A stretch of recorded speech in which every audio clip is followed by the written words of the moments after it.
Hello everyone, and welcome to or back to the channel. This week is the 1-year anniversary of Starfield's release, and with the recent release of Starfield's first land vehicle, the Rev 8, and Shattered Space upcoming at the end of September, I figured this would be a good time to take a look back at Starfield's initial release, the problems that it had at launch, and some of the updates that have already come to cause improvements to the game, and places that we'd still like to see Starfield move in a better direction in the future. Personally, I did really enjoy my first playthrough of Starfield. I found the main quest a little bit lackluster, but I really enjoyed the UC Vanguard quest and the Crimson Fleet questline as well. I also enjoyed many of the side quests that I came across. I was playing on the Xbox and had very few bugs or glitches. Despite its problems, Starfield still definitely released more technically sound than either Skyrim or Fallout 4. I was really happy to have the ability to choose my background and traits, and during my first playthrough, I roleplayed as a New Atlantis native, with the ability to go home and visit my family back in New Atlantis. Something that in Skyrim or Fallout could have only been something that was part of my headcanon, but was now an actual part of the game. I knew ahead of time that exploring barren planets wasn't going to be that great, so I just sort of ignored that aspect and tried to stick to the quest lines. The loading screens were annoying, but it didn't bother me too much until much later in the game. I also got really lucky with a great string of the best random encounters in the game that kept me engaged between quests to the point where my first playthrough went very well, and I was initially excited to try a second playthrough as a Freestart Collective native and see how good those quests were. That ultimately is where things started to go downhill for me. Despite trying to follow a completely different path and mostly ignoring the main quest on my second time around, the game was already starting to feel quite repetitive, with the basic gameplay loop of go to a location, which takes a lot of walking and loading screens to get to, fight some pirates, grab the loot, and leave. This is not too dissimilar from Fallout 4's gameplay loop, which I still enjoy as I play it to this day, but the main difference with the Fallout 4 gameplay loop is that the junk and loot you collect is rewarding, and it makes a tangible improvement to your character each time you clear a location.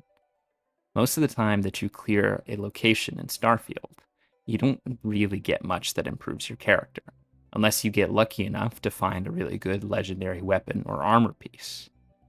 Starfield overcomplicated the crafting and settlement systems to the point where I had no real desire to engage with them, which makes looting overall less important and enjoyable. I did enjoy the starship building system, and I think it's pretty well done. My only real issue with it is that a lot of parts are perk and level gated and only necessarily available at certain locations, which can be difficult to figure out where you can get what. By the time that I got to around the 50-hour mark, the game's flaws became increasingly prevalent, and I realized many of the side quests and random events in the game aren't really that great. I just happened to find a lot of the best ones early on in my playthrough. I also had a lot of issues with the companions. My first playthrough, I stuck with Sarah Morgan the whole way. She often talked about Constellation and focused on the goals of Constellation, but that made sense because she was the head of Constellation. I started to notice more problems with the companions when I began traveling with Sam Coe. Once I started traveling with Sam, I began to realize that he was pretty similar to Sarah in a lot of ways, similar goals and values, except with a southern accent and a cowboy hat. Then I started to travel with Andrasia and Barrett and realized that all four of the potential main companions have a lot of overlap in their goals, values, with relatively small personality and design differences that separate them. Compare that to Fallout 4, for example, that has many more and more diverse companions than Starfield. Compare Nick Valentine and Piper. They're both from Diamond City, share roughly the same values and desires, and yet they both feel much more unique and interesting from each other compared to Sarah Morgan and Sam Coe, who are supposed to support rival factions of the UC and the Freestar. By the time I got to the Ryujin questline, I was starting to be done with the game, not really enjoying it anymore. To be fair, I still probably got around 40 to 50 hours of solid enjoyment out of Starfield, which compared to most games is pretty solid, especially considering I played the game through Game Pass and never actually paid full price for it individually. But by that point, I had no real motivation to continue replaying it, even though Bethesda had clearly intended Starfield to be a replayable game, with the width of its content and its New Game Plus system. But ultimately, it's not just the quantity of content that makes past Bethesda games so much more enjoyable and replayable, but the depth of that content, and more specifically, the depth of the world that they inhabit. Compared to Starfield, I have sunk hundreds and hundreds of hours into Fallout 3 and New Vegas, and well over 1,000 into Skyrim and Fallout 4. Even though Starfield was clearly designed to keep players coming back, on the surface at least, it failed to truly capture a lasting audience, and currently it has less concurrent players on Steam than Skyrim, Fallout 4, or even Fallout 76, even though those games are all older. Thankfully, though, Bethesda hasn't completely given up on Starfield. The recent release of the first land vehicle, the Rev 8, along with a lot of new gameplay options to tweak the experience of difficulty, and the modding community that has already gotten to work on making some pretty cool things with the new vehicle framework, has brought some life back into Starfield. But still, it's clear that Starfield is far from perfect. I do think that Starfield has been on a positive trajectory since launch, though. And it's entirely possible that by the end of year 2, with a second DLC and more updates, and definitely more mods, that Starfield can be a solid game worth people returning to or giving a shot for the first time.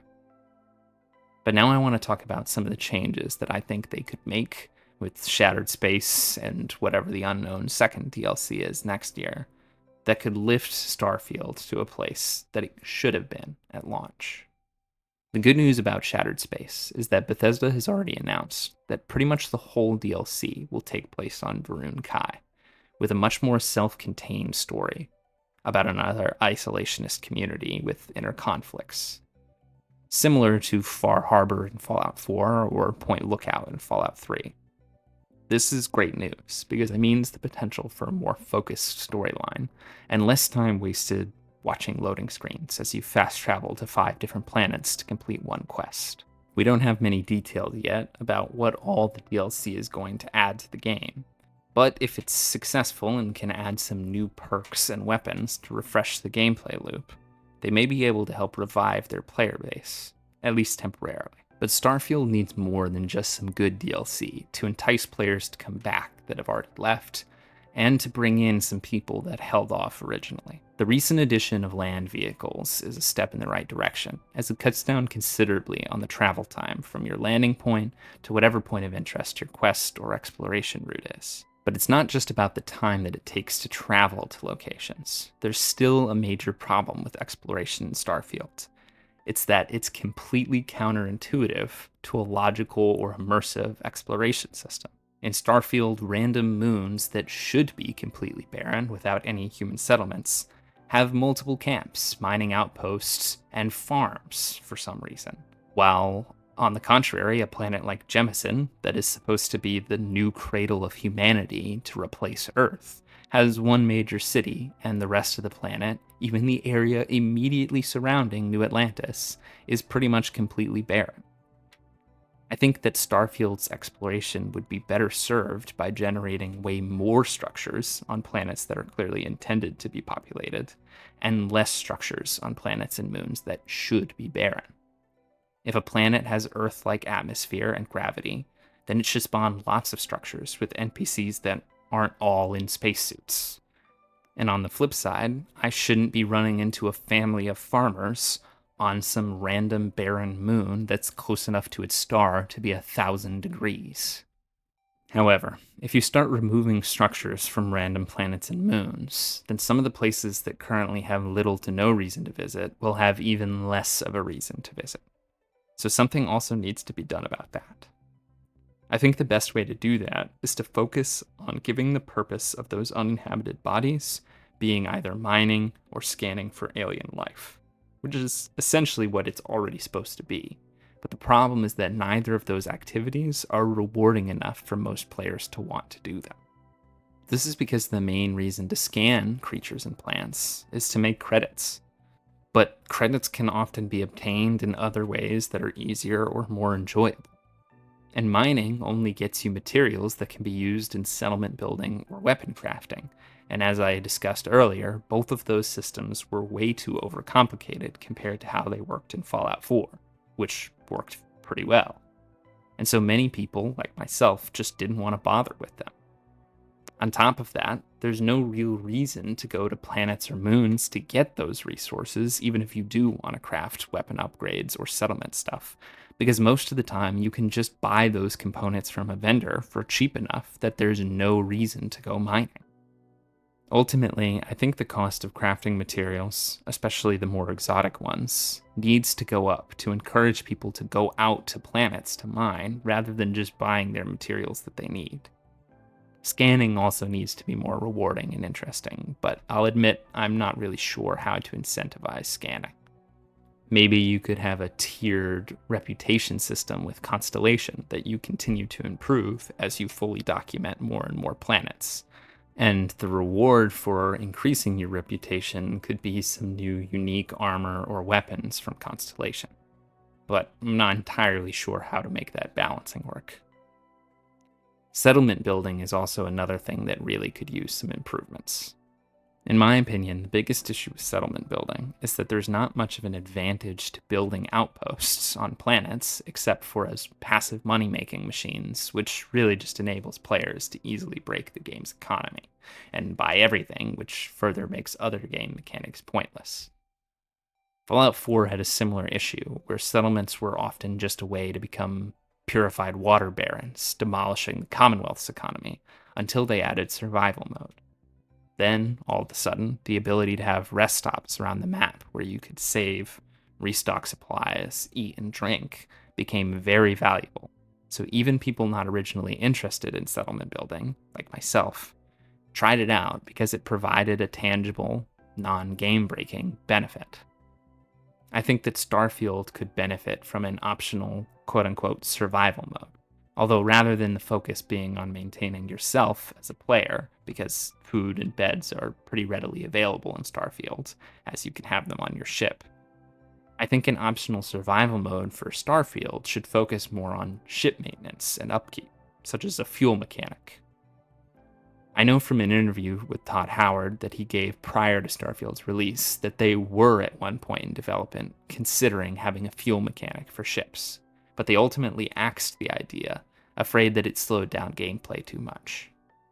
I can understand this decision, as many probably would view it as just an extra chore to deal with, but personally, I think it could add to the dynamics of the game and further encourage the use of other game systems like the Outpost.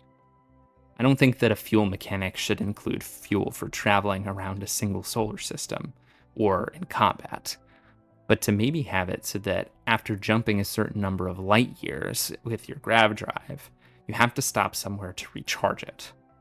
This could be done for free potentially at outposts and would give a reason to build outposts around the settled systems so that you have a place to stop and recharge as you go on your way.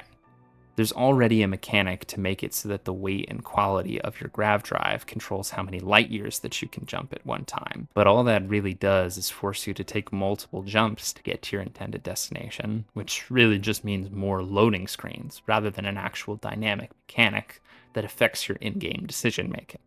It would take some work to get balanced properly, but I do think that it could help bring some of the gameplay mechanics together.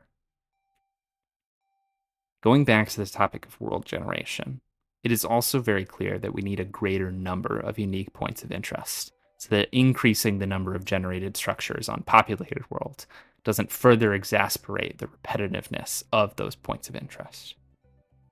Another major issue with Starfield that has been widely criticized related to the world generation is the fishbowl manner in which planets are generated. If you're not sure what I'm talking about, this refers to the fact that when you land on a planet and travel in one direction for a while, you'll hit a world border that will prompt you to return to your ship and land in a new spot. However, even if you land in the chunk right next to where you were previously, there will be no continuity with the previous chunk. Something really needs to be done about this, especially now that players can reach the world border much faster with land vehicles. Ideally, I would like it if the game was able to automatically generate the next chunk for you as you began to approach the world border, and then use blending to blend the two chunks together. But at the very least, I would like to see that if you got to the world border and had that prompt, rather than the prompt being forcing you to return to your ship and pick a new landing spot, the prompt would instead ask you if you just wanted to generate and enter the next chunk over. If they implemented one of those two solutions, then I think it would also be nice if they added the ability to summon your ship to you. That way, if you've traveled multiple chunks from your original ship landing point, you don't have to go all the way back to your ship or to use fast travel. The less players have to rely on fast travel, the less they have to be staring at loading screens and are actually playing the game. They could even make it so that the ability to summon your ship requires an autopilot ship module or a crew member with the piloting skill on your ship. But that might be a bit much. Either way, this is something I know that they could implement because I'm pretty sure somebody made a mod for it within the first few weeks, before they even had Creation Kit support. Finally, I want to talk about random space encounters. I don't actually have that much to say here, because I think that Bethesda largely did pretty well adding a mix of humorous and interesting space encounters. From finding the spaceship school bus that needs repairs, to derelict ships and space casinos overrun by spacers. Space encounters are also when you often come across the consequences of your prior choices, like when you screw over Mathis during the Crimson Fleet questline, and then him collecting a gang to come fight you later on. More interesting space encounters are always appreciated, but I certainly don't think it's the part of Starfield that's in most dire need of improvement. There are lots of other things that could also be done to improve Starfield, but these are all improvements that I think Bethesda could reasonably and realistically make in year 2 of Starfield. Let me know your thoughts in the comments below. Is there something that you would like Bethesda to add or change about Starfield that I didn't mention? Thank you so much for watching this video. If you enjoyed it, please consider giving it a like.